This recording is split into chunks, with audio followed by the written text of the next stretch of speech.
चांद्यापासून बांध्यापर्यंत सामान्य कास्तकार बांधवांसाठी आता आपला मित्र उदय लाड घेऊन आला अनोखा व्हिडिओ पाहणं सर्वांची शेती मित्र करतो आता मनापासून स्वागत.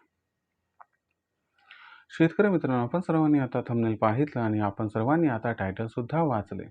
चांद्यापासून बांध्यापर्यंत सामान्य कांदा उत्पादक कास्तकार बांधवांच्या मनातील सध्याचा हा सर्वात महत्त्वाचा सवाल. जो सवाल सध्या तुमच्या माझ्या व आपल्या सर्वांच्या मनात उपस्थित झालाय. जो सवाल चांद्यापासून बांध्यापर्यंत प्रत्येक सामान्य कांदा उत्पादक कास्तकार बांधव हा विचारायला लागलाय. ज्या सवालाच्या अनुसार अखेर आपण सर्वांनी ऑगस्ट महिन्यात कांदा हा विकावं की मग थांबावं, कशात होणार आपल्यासारख्या सामान्य कांदा उत्पादक कास्तकार बांधवांचा या ठिकाणी जास्तीत जास्त फायदा. ऑगस्ट महिन्यात आपण सर्वांनी कांदा विकल्याने की मग ऑगस्ट महिन्यात कांदा न विकता तेजीची वाट पाहत थांबल्याने. चला तर मग आपल्या सर्वांच्या मनात निर्माण झालेल्या सध्याच्या सर्वात महत्त्वाच्या यक्ष प्रश्नाचं उत्तर आजच्या व्हिडिओच्या माध्यमातून प्राप्त करूयात. ज्यांना ज्यांना यक्ष प्रश्नाचं अचूक उत्तर जाणून घ्यायचं आहे त्या सर्वांनी हा व्हिडिओ आता सुरुवातीपासून शेवटपर्यंत पाहावा. जिथं व्हिडिओ पाहत असताना आपल्या सर्वांना हा व्हिडिओ मनापासून आवडल्यासारखा वाटेल तिथं व्हिडिओस लाईक करा. जास्तीत जास्त कास्तकार बांधवांपर्यंत हा अत्यंत महत्त्वाचा व्हिडिओ पोहोचवण्यासाठी व्हिडिओला शेअर करा. ज्यांनी आतापर्यंत चॅनलला सबस्क्राईब केलंच नाही त्या सर्वांना विनंती आहे की चॅनलला सबस्क्राईब करून जरूर नोटिफिकेशन बेल इथं ऑल करा. याच्यामुळे येणारा प्रत्येक व्हिडिओ हा आपल्या सर्वांना मिळत राहतो या ठिकाणी सतत. तर मित्रांनो, आपल्या सर्वांच्या मनातील सध्याचा हा सर्वात महत्त्वाचा सवाल की अखेर ऑगस्ट महिन्यात आपण सर्वांनी कांदा विकावा की मग थांबावं, कशात होणार आपल्यासारख्या सामान्य कांदा उत्पादक कास्तकार बांधवांचा जास्तीत जास्त फायदा. ऑगस्ट महिन्यात कांदा विकल्याने की मग ऑगस्ट महिन्यात कांदा न विकता आणखीन तेजीची वाट पाहत थांबल्याने. चला या सर्वात महत्त्वाच्या यक्ष प्रश्नाचे आजच्या व्हिडिओच्या माध्यमातून इथं प्राप्त करूयात उत्तर. सगळ्यात महत्त्वाचा मुद्दा काय आहे की आपल्याला पैशाची आवश्यकता किती आहे, ऑगस्ट महिन्यात कांद्याचा दर किती वाढू शकतो, भविष्यात कांदा हा सप्टेंबर ऑक्टोबर महिन्यात कुठपर्यंत पोहोचू शकतो आणि ऑगस्ट सप्टेंबर ऑक्टोबर महिन्यात 3 महिने थांबायचं म्हटलं समजा तर कांद्याची टिकवण क्षमता कशा पद्धतीने असू शकते. चला या सर्वांचा ओहापोह करूयात आणि आपल्या सर्वांसाठी योग्य निर्णय कोणता, ऑगस्ट महिन्यात कांदा विकायला पाहिजे का मग थांबायला पाहिजे, आणि जर विकायचा असेल तर का विकायचा आणि कोणत्या दरावर विकायचा, थांबायचं असेल तर का थांबायचं आणि थांबून कधी आणि कोणत्या दरावर कांदा विकायचा, या सर्व प्रश्नाचा उलगडा आजच्या व्हिडिओच्या माध्यमातून या ठिकाणी सविस्तरपणे करतो. पण या सर्व प्रश्नांची अचूक उत्तरे हवी असतील तर व्हिडिओ मात्र शेवटपर्यंत पहा एवढी आपणास विनंती. तर बघा मित्रांनो, सर्वात महत्त्वाचा पहिला प्रश्न की इथून पुढे कांद्याचं परिदृश्य कसं आहे. म्हणजे याचा अर्थ काय की इथून पुढे कांद्याचा दर हा वाढत जाणार की मग तो स्थिर राहणार का इथून पुढे कांद्याचा दर हा घटू शकतो. लक्षात घ्या मित्रांनो, सध्याची जर आपण परिस्थिती बघितली तर सध्या कांद्याच्या मागणीपेक्षा होणारा कांद्याचा पुरवठा कमी आहे हे तुम्हाला माहीत आहे. भविष्यात काय होणार आहे, आता भविष्यामध्ये दरवर्षी कसं होत असते, ऑगस्ट सप्टेंबर ऑक्टोबर महिन्यात दक्षिणेतील कांदा आणि सोबतच सगळ्यात महत्त्वाचा मुद्दा म्हणजे कर्नाटकचा कांदा जो असतो अर्ली खरीपचा तो मार्केटमध्ये एंट्री करत असतो आणि याच्यामुळं ऑगस्ट महिन्यात कांद्याचा पुरवठा बऱ्यापैकी वाढत असतो. आता हा जो वाढलेला पुरवठा असतो तर हा पुरवठा काय करतो, कांद्याच्या बाजारभावाला इथं कंट्रोल करत असतो. आता कांद्याच्या बाजारभावाला हा पुरवठा नियंत्रणात ठेवतो, याचा अर्थ काय की कांद्याचा भाव फार कमी होत नाही आणि कांद्याचा भाव काही जास्त वाढत नाही. मग यंदा कर्नाटकमधून किती कांदा येणार, तर तुम्हाला हे सांगतो की अल्निनोचं वर्ष आहे आणि हे अल्निनोचं वर्ष असल्यामुळं कर्नाटकमध्ये अर्ली खरीप कांदा लागवड ही भयंकर घटली, ज्याच्यामुळं तिथं कांद्याची उत्पादकता अडचणीत आली. सोबतच कांद्याची क्वालिटी आणि पुरवठा या सप्लाय चेनवर फार मोठा त्या ठिकाणी प्रघात झालाय. याच्यामुळे तुम्हाला सांगतो की या ठिकाणी ऑगस्ट महिन्यात दरवर्षी कर्नाटक व दक्षिणेतील राज्यातून अर्ली खरीपचा जो कांदा येत असतो तो यंदा सुद्धा येणार, परंतु तो कांदा जवळपास 50 ते 55% ऑगस्ट महिन्यात कमी येण्याची शक्यता आहे. मला सांगा, जो कांदा आल्यानंतर कांद्याचा बाजारभाव स्थिर करतो आणि जो कांदा या ठिकाणी ऑगस्ट महिन्यात सर्वात जास्त येतो तोच कांदा ऑगस्ट महिन्यात कमी येणार आहे आणि तो कांदा साधा सुद्धा नाही तर तब्बल 50 ते 55% कमी येणार आहे. मग कोणताही असणारा माझा अज्ञानी अशिक्षित कांदा उत्पादक कास्तकार बांधव कयास लावेल, अंदाज लावेल की ऑगस्ट महिन्यात घडणार काय आहे. तर ऑगस्ट महिन्यात 100% तेजी येणार आहे.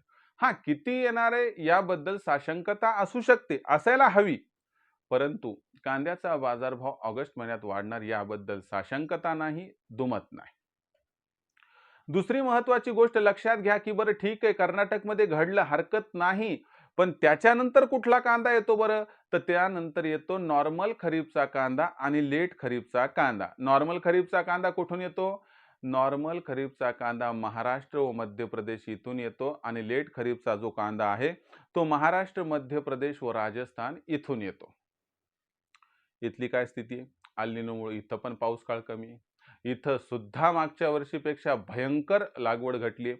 इथं सुद्धा मागच्या वर्षीपेक्षा यंदाच्या वर्षी जी वाढ आहे ती फार कमी आहे आणि क्वालिटीचा कन्सर्न आहे. इश्यू आहेत पुन्हा पाऊस किती पडतो, कसा पडतो काही माहीत नाहीये. त्यामुळे सांगतो इथं उत्पादकता किती घटेल हे जरी माहीत नसलं तरी उत्पादन घटणार आहे आणि मालाची आवक उशिरा, विलंबानं, कमी गुणवत्तेसह आपल्याला कमी होताना दिसणार आहे. म्हणजे ऑगस्ट महिन्यात कर्नाटकचा जो कांदा येणार आहे तो कमी येणार आहे, दक्षिणेतील कांदा कमी येणार आहे. त्यानंतरच्या महिन्यात येऊ घातलेला जो कांदा आहे तो कांदा महाराष्ट्र, मध्य प्रदेशचा आहे, राजस्थानचा आहे, तो सुद्धा कमी येणार आहे. म्हणजे इथून पुढचं 1 वर्ष टाईट राहणार आहे, टाईट जाणार आहे. आता मागच्या वर्षीचं उत्पादन कसं होतं? तर मागच्या वर्षीचं उत्पादन म्हणजे ज्याला रनिंग इयर म्हणतो आपण. तर रब्बी हंगामातलं कांदा उत्पादन घटले आणि ओव्हरऑल वर्षाचं कांदा उत्पादन हे 11% घटलेलं आहे. म्हणजे तुम्हाला लक्षात आले का, की जे चालू वर्ष आहे त्यात 11% कांदा उत्पादन घटले. जे भविष्यातील वर्ष आहे, की जिथं आता कर्नाटकची कांदा आवक सुरू झाली आहे, तर तिथं सुद्धा जवळपास 25 ते 30% कांदा लागवड ही घटलेली आहे. ओव्हरऑल विचार केला तर आणि उत्पादकता सुद्धा घटणार आहे. बॅक टू बॅक 2 वर्षामध्ये कांदा उत्पादनातील घट होण्याची किंबहुना मागच्या 2 दशकातली ही पहिली वेळ आहे असं म्हणायला हरकत नाहीये. आणि दुसरी गोष्ट, की एका वर्षी 11% घट आणि त्यानंतरच्या वर्षी 25-30% घट होणार असेल, तर लक्षात घ्या तिथून कांद्याचे बाजारभाव पुढील वर्ष, दीड वर्ष हे तेजीत राहणार. तेजीमध्ये कधी घट होईल, कधी वाढ होईल हे होत राहील. त्या ठिकाणी प्लस मायनस पॉझिटिव्ह निगेटिव्ह होत राहील. परंतु ओव्हरऑल ट्रेंड हा कांदा दराला आधार देण्याचा दिसतोय. आता मुख्य प्रश्न इथं राहिला की ऑगस्ट महिन्यात कांदा विकायचा की थांबायचं? तर लक्षात घ्या पुढील परिस्थिती ही फार उत्तम आहे. त्यामुळं कांदा ऑगस्ट महिन्यात विकायचा का नाही हा 2-3 गोष्टीवरती फॅक्टर टाकणारा मुद्दा आहे. लक्षात घ्या पैशाची गरज. जर आपल्याला पैशाची गरज असेल तर ऑगस्ट महिन्यात आपण एका दर पातळीवरती एका मर्यादेपर्यंत कांदा हा विकू शकतो. माझं काय मत आहे की ऑगस्ट महिन्यात आपण कांदा हा 100% विकायला पाहिजे. त्याची 2-3 कारणं सांगतो. परंतु हा कांदा पूर्ण विकायला नाही पाहिजे. आता ऑगस्ट महिन्यात कांदा हा आपण एका मर्यादेपर्यंत का विकायला पाहिजे? लक्षात घ्या मित्रांनो, ऑगस्ट महिना म्हणजे काय की झडीचा महिना, श्रावण महिना असतो सरासरी आणि ऑगस्ट महिन्यामध्ये झड लागते, झडगं लागते आपल्याकडे म्हणतात. त्यामुळे मॉइश्चर वाढते, ह्युमिडिटी वाढते. ओके. याच्यामुळं काय होत असते की त्या ठिकाणी आपला जो कांदा असतो तो कांदा त्या ठिकाणी त्याला कोंब फुटायला लागतो. त्यानंतर त्याचे जे टर्फल आहे तिथं थोडंसं ओलसरपणा त्याच्या बुंध्याला आणि वरच्या बांध्याला दिसतो. तर याच्यामुळं काय होते की क्वालिटी कन्सर्न येत असतात आणि यामुळं आपल्याला भविष्यामध्ये 2-3 नुकसान होऊ शकतं. एक मालाची क्वालिटी घसरते. दुसरी महत्त्वाची गोष्ट की जर त्याला कोंब त्या ठिकाणी अवतरला तर वजनात जबरदस्त घट होते आणि दुसरी महत्त्वाची गोष्ट या ठिकाणी लक्षात घ्यावी लागेल की यापैकी काही मग 10-15% कांदा नासू सुद्धा शकतो. मग ओव्हरऑल विचार केला तर बाबा आपलं किती म्हणजे समजा आपण सप्टेंबर, ऑक्टोबर साठी थांबलो, तर एक 15-20% नुकसान होऊ शकतं हे गृहीत धरून आपल्याला त्या ठिकाणी चालायचं आहे. आता भविष्य कुणीच बघितलेलं नसते, पण भविष्याचा एक अंदाज येतो. तर इंडिकेशन काय किंवा भविष्यात कांद्याचे बाजारभाव हे ऑगस्ट महिन्यात वाढू शकतात. मग तुम्हाला सांगतो, की ज्यावेळेस आपल्याला कळत नाही, की विकायला पाहिजे का थांबायला पाहिजे, तर एक ठाम मत करायचं, एक भावपातळी ठरवायची आणि त्यानुसार विक्रीचा निर्णय घ्यायचा. तर माझं मत आहे, की तुम्ही 2500 ते 3000 च्या दरम्यानची एक भावपातळी ठरवा. मी तर 3000च म्हणेल, पण तुमच्या हिशोबाने कसं कसं राहते प्रत्येकाची परिस्थिती भिन्न-भिन्न आहे. माल किती स्टॉक आहे त्याच्यावरती सगळ्या गोष्टी डिपेंड आहेत. तर यानुसार आपण काय करायचं आहे, की आपला ओव्हरऑल माल माल किती आहे बघायचे. ओव्हरऑल माल आपला बघितला, की एक 2500-3000 चा भाव मिळाला. दरम्यानचा म्हणतोय. तर तिथं आपण काय करायचं एक कांदा विक्रीचा टप्पा ठरवायचा. मग त्याच्यानंतर ऑगस्ट महिन्यात किती कांदा विकायचा आहे त्यावरती डिपेंड ठेवायचं, की बाबा चला आता काही जण म्हणतील सर आम्हाला 2700 चा भाव परवडतो, काही जण 2800 म्हणतील, काही जण 3000 म्हणतील. ज्याचं त्यानं या ठिकाणी गणित मांडायचं, एक भाव पातळी ठरवायची आणि तिथं आपल्यापाशी असणारे एकूण कांद्यापैकी कमीत कमी 20 आणि जास्तीत जास्त 25% कांदा हा विकून टाकायचा आहे. खास करून जो लो क्वालिटीचा कांदा आहे, जो मीडियम क्वालिटीचा कांदा आहे, हा विक्रीस काढायचा. A1 क्वालिटीचा कांदा जपून ठेवा, लपवून ठेवा. तुमचाच कांदा स्टॉक करून ठेवा, लपून ठेवाचा अर्थ असा आहे.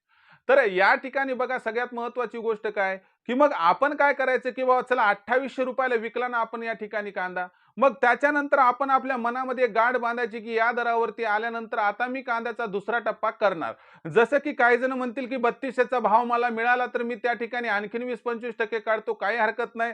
कुणी म्हणेल मी 3000 च्या भावाला पहिल्यांदा 20-25% विकतो, त्यानंतर पुन्हा 500 ची एक भाव पातळी ठरवतो. बघा, ज्याची त्याची जोखीम व्यवस्थापनाची ही पद्धत आहे, ज्याची त्याची रिस्क मॅनेजमेंटची ही पद्धत आहे, त्यानुसार आपण त्या ठिकाणी विक्री करायला हवी. फक्त माझं मत काय, की ऑगस्ट महिन्यात एक टप्पा ठरवा. त्या टप्प्यानुसार कांद्याची 20-25% विक्री करा. त्यानंतर एक 400 ते ₹500 तेजीचा एक बॅरियर ठेवा. ती रक्कम त्याच्यामध्ये ॲड करा आणि त्यानंतर टप्प्याटप्प्यानं कांदा विक्री करा. फॉर एक्झाम्पल 2800 ला 20% विकलं, 400 ॲड करा. 3200 ला 20% विका. त्यानंतर 3600 ला 20% विका. 4000 ला 20% विका. 4400 ला 20% विका. इथं आपला कांदा संपेल. पण अशी वेळ एखाद्या वेळेस येईल की 3600 पर्यंत भाव पोहोचतील आणि तिथून भाव पुन्हा रिव्हर्स येतील. पुन्हा भाव वाढणारच नाहीत. मग अशा परिस्थितीमध्ये हा मुद्दा लक्षात ठेवायचा, की बरं झालं मी त्या ठिकाणी 3200 वरती कांदा विकला. बरं झालं मी 2800 वरती विकला. आज 5000 चा लोप केला असता, तर माझा त्या ठिकाणी बाब्या गेला असता, दशम्या गेला असता.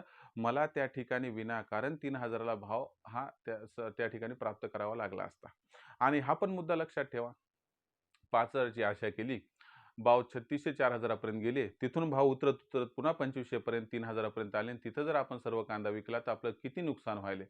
नुकसान या पद्धतीने की पैसा हातात खेळायला उशीर व्हायलाय. दुसरी महत्त्वाची गोष्ट नुकसान हे की तोपर्यंत 15 ते 20% माल खराब होतो. म्हणजे 20% माल खराब झाला तर त्या 20% मालाची येणार ₹0 म्हणजे फक्त 80% मालाचेच पैसे येणार. हे एक नुकसान. म्हणजे जर तुम्ही त्या ठिकाणी 4000 चा भाव प्राप्त करण्यासाठी थांबले. भाव 3600 हून रिव्हर्स आला आणि तुम्ही समजा 3000 च्या दरावर पूर्ण कांदा विकला. त्यात 20% कांदा खराब झाला, तर तुम्हाला सांगतो 4000 च्या भावाची आशा सोडून द्या.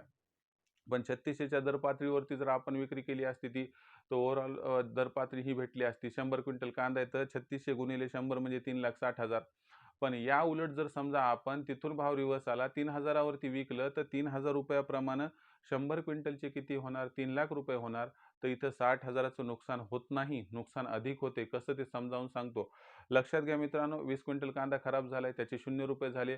मग 80 क्विंटल गुणिले 3000 करा ना, तर ते किती झाले? ₹2,40,000. म्हणजे सरळ-सरळ आपल्याला ते ₹60,000 जे की वाढून मिळत होते, ते लॉस झाला आणि आपला 20 क्विंटल माल खराब झाला म्हणून आपल्याला 60,000 चा इथं आणखीन फटका बसला. मग अशा परिस्थितीमध्ये हा मुद्दा आपल्या इथे लक्षात ठेवावा लागेल, की बाबा कांदा नाशवंत आहे. मला समजा 300-400 ची तेजी 1.5-2 महिने थांबून मिळत असेल तर नाही परवडत. मला आजच विकलेलं परवडते. पण जर तुम्हाला 500 प्लस तेजी भेटत असेल तर तुम्ही त्या ठिकाणी थांबायला हवं आणि तुम्हाला सांगतो 4000 च्या वर कांदा भाव जाण्याची 100% शक्यता आहे. यात काही साशंकता नाहीये. तरी देखील मला काय म्हणायचंय, की आपण या ठिकाणी आपल्याला हे मागं काय झाले, की दूध पोळाले त्यामुळे ताक सुद्धा आपण फुकून-फुकून प्यायचे. यानुसार एक सिंपल सल्ला आहे. 2800-3000 यापैकी एक भाव ठरवा आणि त्याच्यानंतर प्रत्येक ₹400 च्या तेजीवरती आपला 20-20% माल काढा. बस एवढी आपणास नम्र विनंती. जर या पद्धतीनं आपण ऑगस्ट, सप्टेंबर, ऑक्टोबर महिन्यात कांद्याची विक्री केली, की जिथं सगळा कांदा ऑगस्टमध्ये न विकता ऑगस्टमध्ये सुरुवात करून ऑगस्ट, सप्टेंबर, ऑक्टोबरमध्ये जर टप्प्याटप्प्यानं कांदा विकला, तर ओव्हरऑल तुम्हाला होणारा सरासरी फायदा हा खूप अधिक होईल. ज्यामुळे तुमचं नुकसान तर सोडा, त्या ठिकाणी काहीच होणार नाही. परंतु सरासरी फायदा इतर कास्तकार बांधवांपेक्षा तुम्हाला अधिक होणार. मला काय म्हणायचंय, की बाबा सर्व कास्तकार बांधव माझे आहेत. काही जण सल्ला मानतात, काही जण सल्ला मान्य करत नाहीत. तुम्ही काय करा 50% माल तुमच्या मनाने विका आणि 50% माल मी जसा सांगितलं तसा विक्री करा. दोन्हीमध्ये सरासरी किती फरक पडतो फायद्याचा त्या ठिकाणी बघा, ठरवा आणि 1-1.5 महिन्यानं मग आपल्या कोणत्या एका व्हिडिओच्या खाली कमेंट सेक्शनमध्ये लिहून कळवा. पण एक माझं मत आहे, की ऑगस्ट महिन्यात कांदा विकावा की थांबावा? तर ऑगस्ट महिन्यात कांदा विकायचा पण नाही आणि थांबायचं पण नाही. याचा अर्थ काय? की ऑगस्ट महिन्यात कांदा विक्रीची सुरुवात करायची. सगळा कांदा विकायचा नाही, सगळा कांदा ठेवायचा पण नाही. टप्प्याटप्प्यानं प्रत्येक तेजीत कांदा विक्री करायचा, ज्यामुळे होणार आपला इथं खूप खूप फायदा. भविष्यात देशांतर्गत बाजारामध्ये मग कांद्याची दर पातळी ही कशी राहणार बरं?